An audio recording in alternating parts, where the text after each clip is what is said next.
One of the rumors going around when LIV first came about is like, you know, these guys are getting 10, 20, 50, $100 million.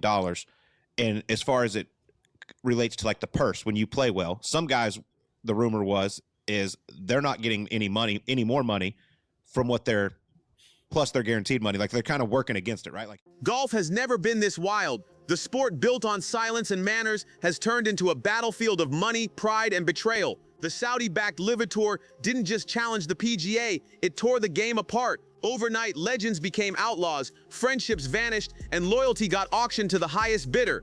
Now the question isn't who's the best golfer, it's who sold their soul to stay on top. Because in 2025, golf isn't just a game anymore, it's war disguised as a tournament.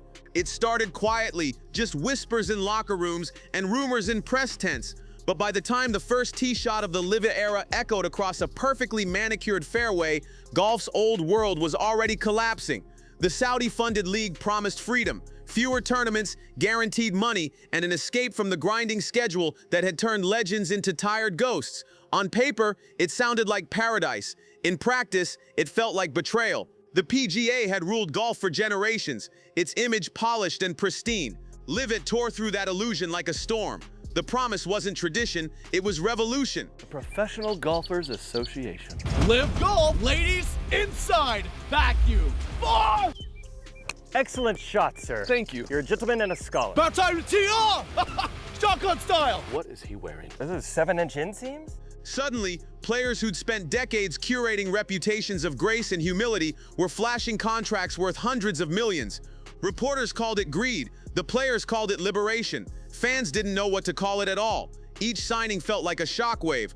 Dustin Johnson walked away from the world rankings with a shrug. Bryson DeChambeau turned his move into a science experiment. Phil Mickelson, the people's champion turned provocateur, became the face of defiance. The sport once built on decorum was now driven by spectacle. Private jets replaced courtesy cars. Press conferences turned into brawls. Critics warned the league was sports washing, a political machine disguised as innovation. Supporters saw opportunity, a chance to rewrite golf's broken system. Somewhere between those two truths, the players made their choice. They'd rather be paid than praised. The result was chaos, but it was the kind that sold headlines and filled timelines. And yet, beneath all the noise, one truth lingered. LIV didn't invent golf's greed, it exposed it.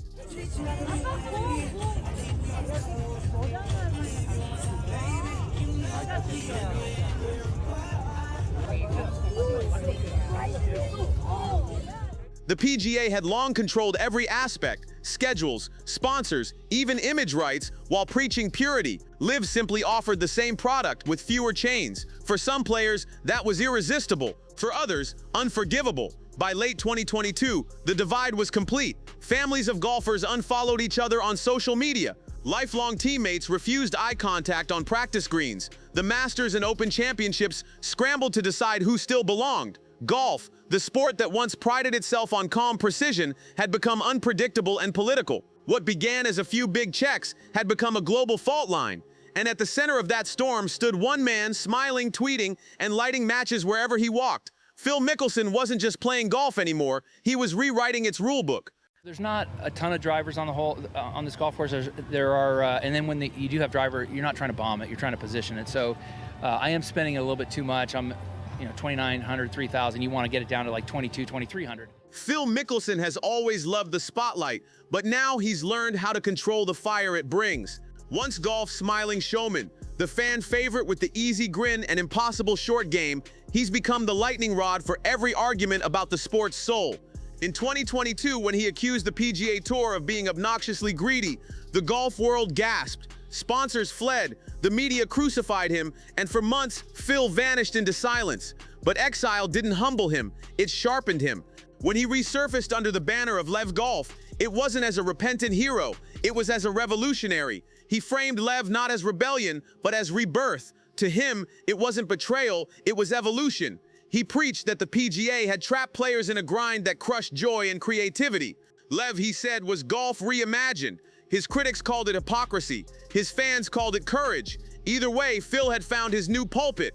Every press conference became a sermon. Every social media post a spark. When he tweeted in 2025 that PGA fans are more stressed than LIV fans, it wasn't just banter, it was a grenade tossed straight into golf's culture war. The reaction was explosive.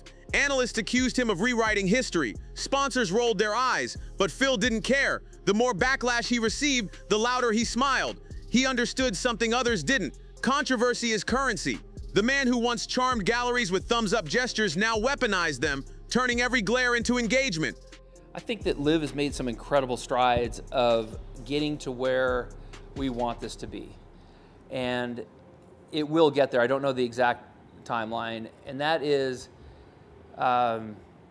we want all the best players in the world. Behind that confidence, though, the cracks are visible.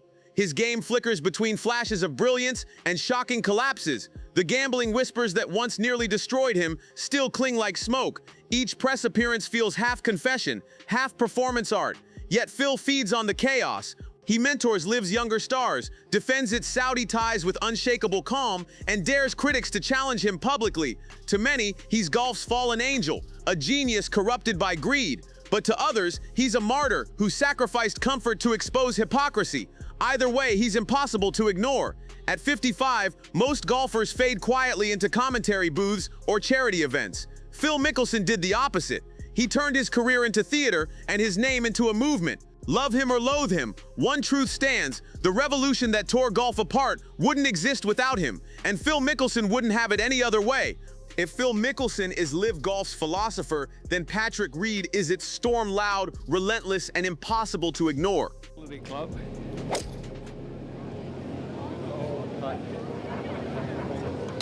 Big trouble left. Yeah. Oh, hit somebody. Hit somebody and came back in the Fly bunker. around the shoulder, I think. For years, he carried the nickname Captain America, the fiery competitor who gave golf an edge it rarely showed. But somewhere between the Ryder Cups and the lawsuits, that patriotic hero became the sport's favorite villain. Reed didn't just join LIV, he embodied its chaos. Every rule controversy, every social media jab, every public feud seemed to orbit around him like a storm that refused to move on. He's been accused of everything from bending rules to bending the truth, and each time he's responded the same way, with defiance. When the media painted him as golf's bad guy, he leaned into the role. He called out hypocrisy, mocked reporters, and sued critics who questioned his integrity. But in October 2025, for a fleeting moment, the mask slipped. In a raw post-round interview, Reed broke down while talking about how his children were being bullied, mocked as cheaters' kids. His voice cracked, his defenses dropped, and for the first time in years, the world saw him as a father, not a fighter. It could have been his redemption moment, but the internet has no mercy. Memes flooded timelines within hours. "Play cleaner, cry less," one viral comment read. The sympathy that could have reshaped his image evaporated overnight. By the next morning, he was back to rage. Reed blasted the media for turning golf's gentleman's game into clickbait warfare. At the watering hole, after bogeying his opening hole. A little subdued early, the crowd at 12, and it just gets a little more encouraging, shall we say, as the day goes on.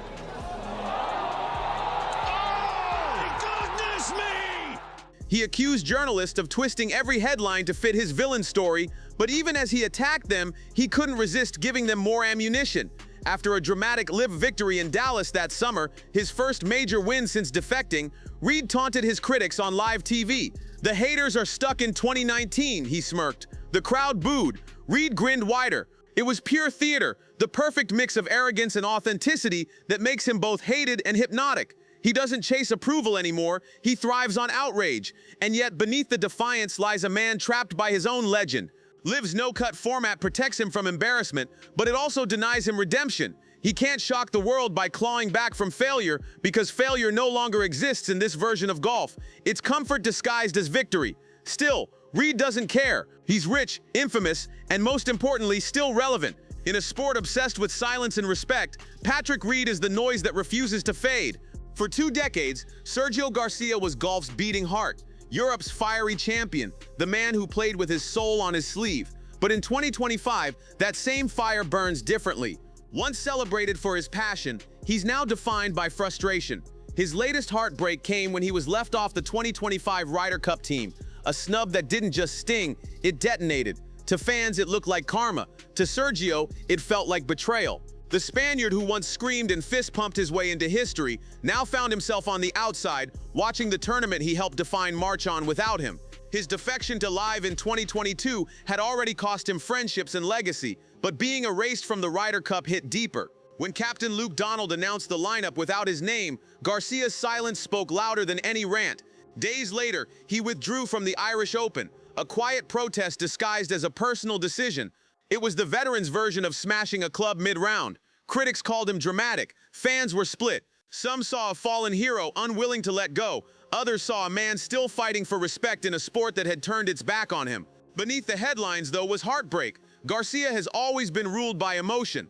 The same raw energy that won him the 2017 Masters now fuels his desperation to stay relevant. Growing up, obviously Sevi and Jose Maria, they were my idols, and they helped me so much.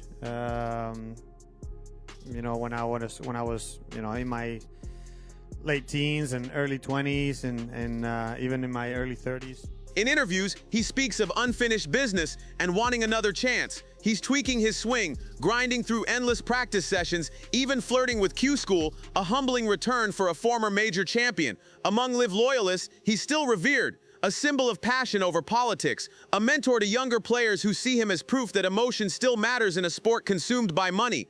But to PGA traditionalists, Garcia is the cautionary tale, a reminder that ego can bury legacy faster than failure ever could. And maybe that's the tragedy of Sergio Garcia.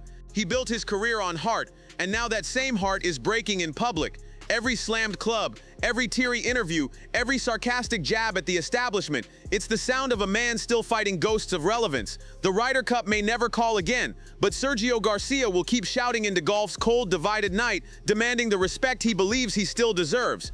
Henrik Stenson was once the definition of calm. They called him the Iceman for a reason. Unshakable focus, perfect precision, and a demeanor so cool it could freeze a storm. But in 2025, that ice has melted into quiet heartbreak. The man who once lifted the claret jug and commanded Europe's Ryder Cup dreams now finds himself relegated, literally, when LIV Golf dropped the hammer that summer, announcing Stenson's demotion after months of poor finishes. The news stunned even the harshest critics. Henrik Stenson, the 2016 Open champion, out of a job. It sounded like parody, but it was painfully real. His fall wasn't a collapse, it was a slow unraveling. When he joined LIV in 2022, he did it knowing exactly what he'd lose: his Ryder Cup captaincy, his reputation, and the respect of peers who once saw him as a model of integrity. But Stenson was practical, not reckless. It's a business decision, he said back then, calm and measured. He believed he could outsmart the politics, cash the check, and keep the legacy. Instead, he became its quiet casualty. By 2025, his performances faded. Missed fairways, missed cuts, missed opportunities. The league that promised freedom turned ruthless. Its meritocracy less about sport and more about spectacle. When Stenson's name appeared on LIV's relegation list, fans gasped. Some called it cruel, others called it karma. But the man himself remained composed. At his farewell press conference, he wore a crisp suit, his voice steady, his eyes distant. "It's been a journey," he said softly, 4 words that broke hearts. That calmness, that grace, is what makes Stenson's fall sting more than most. He wasn't loud like Poulter, brash like Reed, or defiant like Phil. He was disciplined, deliberate, loyal to a fault. His only sin was believing he could bend the rules of rebellion and still stay untouched. Liver, however, has no room for quiet heroes, and so Henrik fades not in scandal, but in silence. Fans rally behind him online, calling him the last gentleman in a sport that's lost its manners. They post clips of his perfect 3-wood from Troon, reminders of what golf used to feel like, measured, pure, poetic. But nostalgia doesn't pay contracts. In the circus Liver has become, dignity is invisible currency. The tragedy of Henrik Stenson isn't that he fell, it's that he fell so gracefully, no one noticed until he was gone. If golf had a comment section, Ian Poulter would be pinned to the top. The self-proclaimed people's golfer has turned social media into his new front line, equal parts confessional, comedy, and combat zone. At 49, Poulter isn't chasing trophies anymore, he's chasing attention, and he's a master at it. Once famous for his bold outfits, fist pumps, and Ryder Cup heroics, he now makes headlines with hashtags and hot takes. In 2025, when he tweeted "Golf's lost its soul, thank God for LIV," even his teammates winced. The replies were brutal. "You mean you sold yours?" one fan wrote. But Poulter didn't back down. He never does. He thrives on confrontation, trading barbs with critics as if every argument were sudden death. Each insult becomes content, each clapback a highlight reel. It's part of his charm and his curse. He can't help turning everything into a show. The once fiery competitor who electrified Ryder Cup crowds now channels that same intensity into his phone. His feed is a mix of nostalgia, defiance, and digital brawls. "I'm not done yet," he insists, but the results tell another story. His game has cooled, his team languishes near the bottom of LIV standings, and the leaderboard has forgotten his name. Rumors of retirement swirl after every disappointing finish, but Poulter scoffs at them. "They've been writing me off since 2004, he snaps, shades hiding the fatigue in his eyes. It's classic Poulter, equal parts confidence and denial. The man refuses to fade quietly, even if his swing has. LIV once seemed like his second act, a league where his charisma could shine without the grind. Instead, it's become his echo chamber. Still, love him or loathe him, Poulter represents something rare, the last true showman in a sport that takes itself too seriously.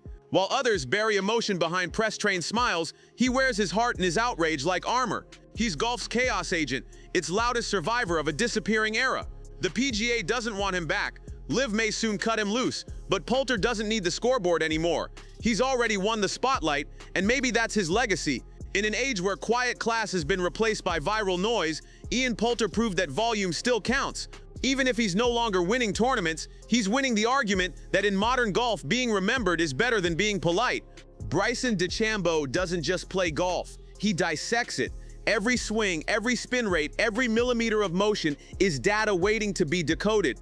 To fans, he's either a genius or a glitch, the self-proclaimed mad scientist who turned the fairway into a laboratory. But in 2025, Bryson's science experiment has gone global. He's not just a player, he's a brand, a YouTube empire, and a walking physics equation with a $125 million price tag. His videos rack up millions of views. He talks launch angles and biomechanics like he's teaching class, breaking down shots in slow motion and titling his uploads with clickbait precision. Why traditional golf is wrong about physics. It's absurd, brilliant, and undeniably effective. Bryson has turned golf into content and content into currency. For him, LIV Golf isn't just a league, it's a platform. This is the future, he says, half grinning, half predicting. But even the future has glitches. When he declared LIV the evolution of physics-based competition, traditionalists nearly fainted. Analysts mocked him. "He's not playing golf," one wrote. "He's playing Minecraft with real clubs." There is a lot of politics in golf in regards to the management and the way things are dealt with and everything like that. We are independent contractors, but we kind of sign away our media rights. Like, for example, I can't really post any of my sponsors on property on a golf course. The ridicule went viral, yet Bryson, ever the opportunist, leaned in. "Every miss is data," he joked after a disastrous shank at LIV Nashville became a meme. Fans remixed his reaction into TikToks. Instead of hiding from humiliation, he monetized it. Behind the chaos, though, there's ambition. DeChambeau craves respect, the kind only majors can give, but those doors are closed, so he's built a new empire, one algorithm at a time. He live streams practice sessions, debates fans about clubhead speed, and even uses drones to film drives that look like rocket launches. His audience loves it. Golf purists loathe it, but Bryson doesn't chase approval. He chases engagement. Still, the scientist's mask sometimes cracks. The endless metrics, the obsession with data, they can't measure the ache of missing the roars of Augusta or the silence of a winning putt on Sunday.